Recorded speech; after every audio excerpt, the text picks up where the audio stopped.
Alors, courte vidéo aujourd'hui autour d'un phénomène, entre guillemets, phénomène que je vois apparaître régulièrement chez les personnes en chemin de flamme jumelle. J'ai déjà parlé de la foi comme étant la certitude sereine.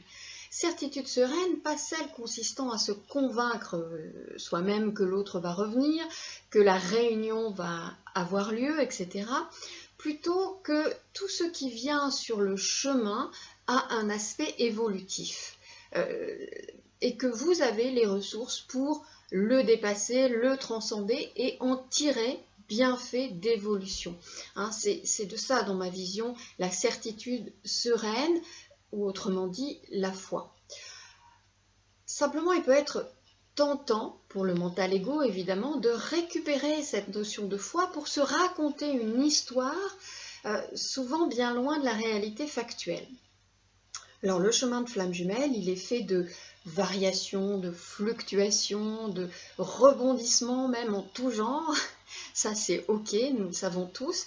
Simplement, il est essentiel de prendre acte à chaque instant de ce qui est et de l'accueillir.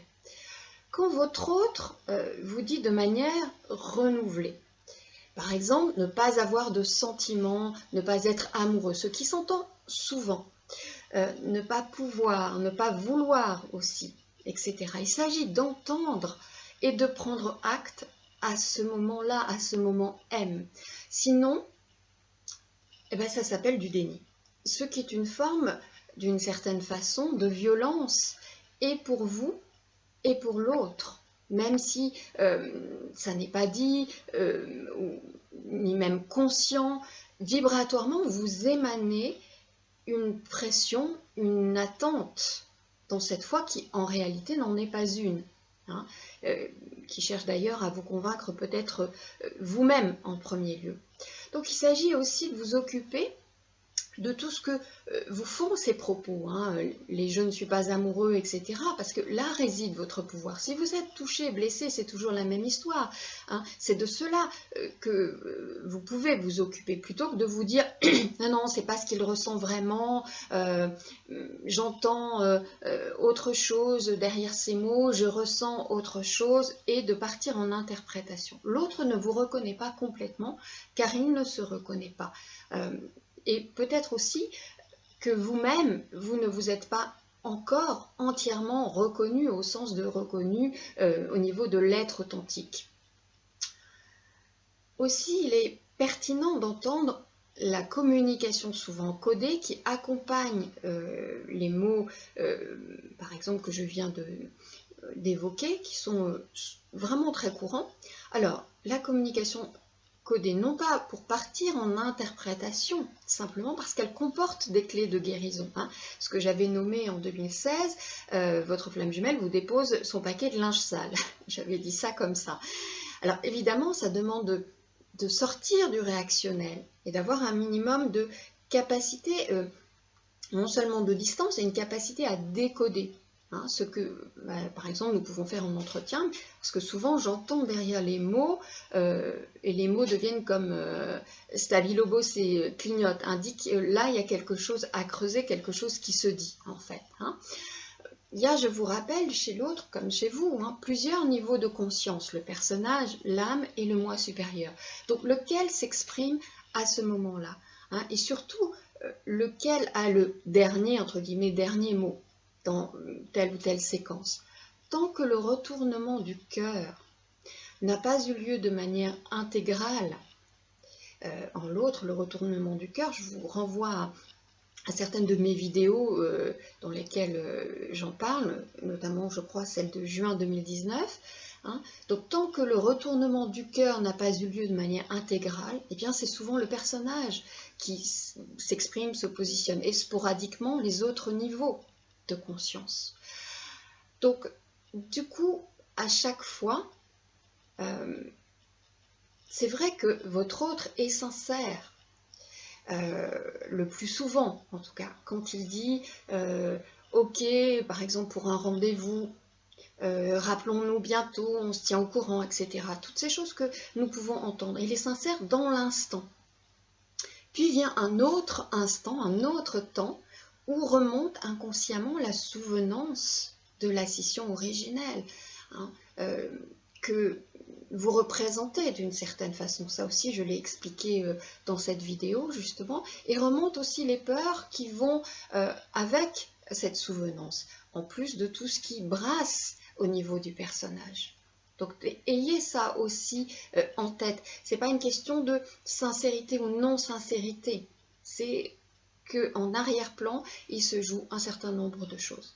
Alors, bien sûr, vous pouvez déclarer avoir foi en ses ressources, dans les ressources de l'autre. Et c'est ok. Si c'est une vraie foi qui ne fait pas pression, même tacite, peut-être l'autre honorera-t-il ses capacités, ses ressources?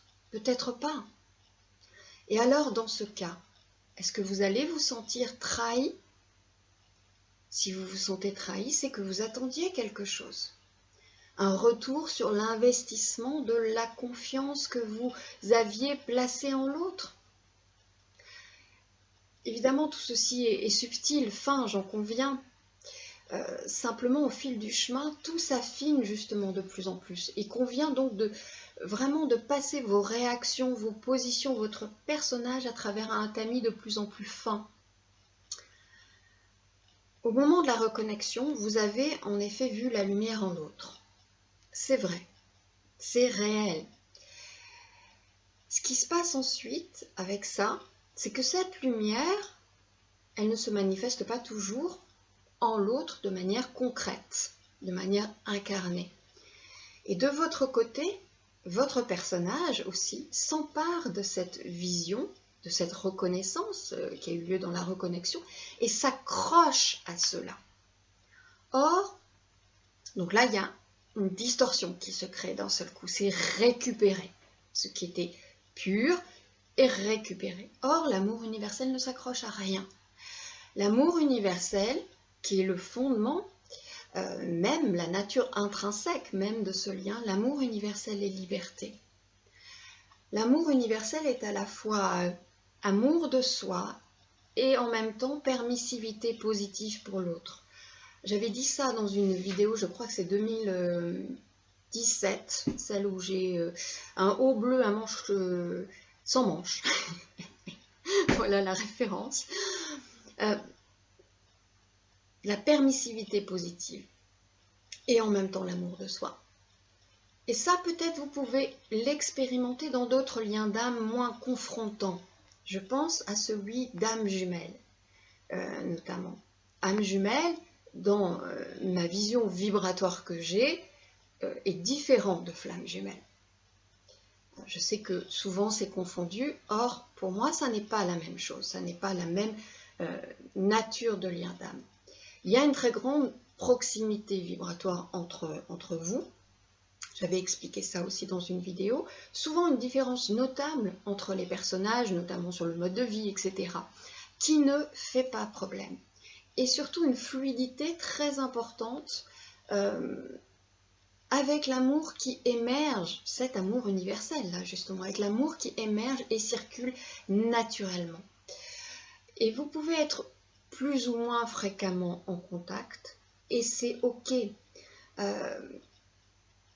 Il n'y a pas de demande ni même de reproche à ce que ce soit de telle ou telle façon, à ce que ce ne soit pas.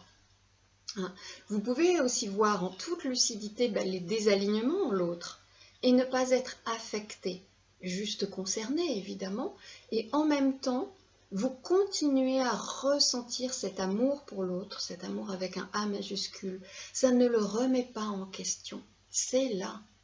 Vous avez à la fois ce regard lucide et empli d'amour.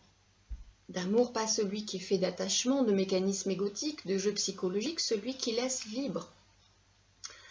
Et si l'autre en manifeste l'élan, eh bien vous êtes là. Sinon, vous êtes aussi là d'une autre façon. Et puis je pense aussi à ces liens qu'on ne vit pas forcément reconnectés en présence, c'est-à-dire on peut très bien voir virtuellement quelqu'un que l'on reconnaît sur le plan de l'âme, et puis pas forcément développer, voilà, je pense à des personnages publics, etc., à développer une relation terrestre, terraine, terrienne, hein, si vous voulez. Et en même temps, voilà, dans ce qu'il donne à voir, avoir aussi à la fois ce regard de lucidité et d'amour. Voilà, donc si l'autre en manifeste l'élan, vous êtes là. Si non, vous êtes aussi là d'une autre façon.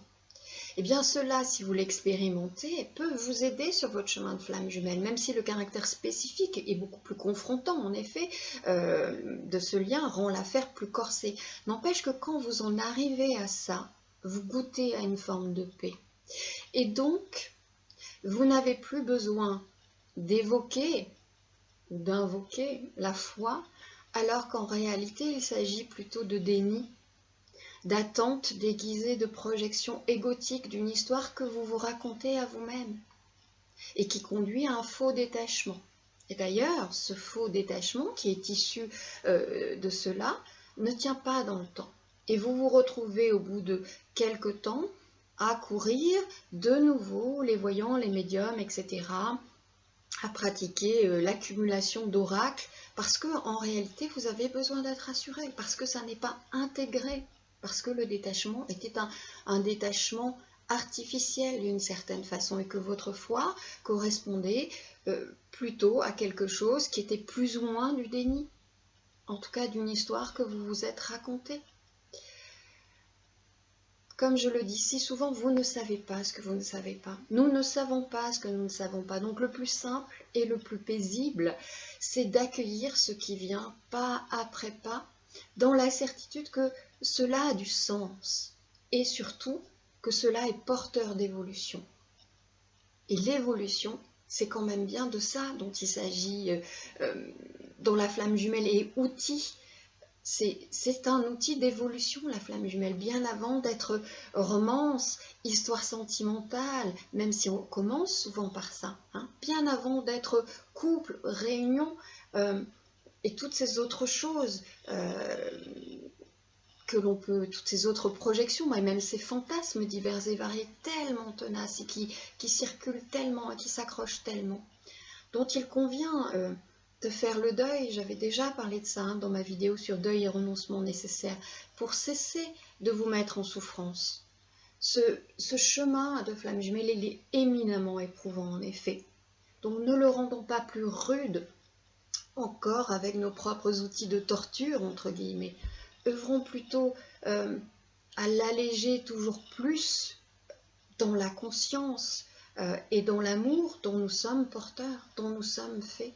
C'est vraiment à ça que je vous invite, à œuvrer dans ce sens-là, dans la lucidité à chaque instant de ce qui se joue dans ces affirmations qui sont en réalité bien souvent des paravents. Et vraiment d'entrer de plus en plus dans votre profondeur, avec bienveillance et avec tout l'amour de soi que vous pouvez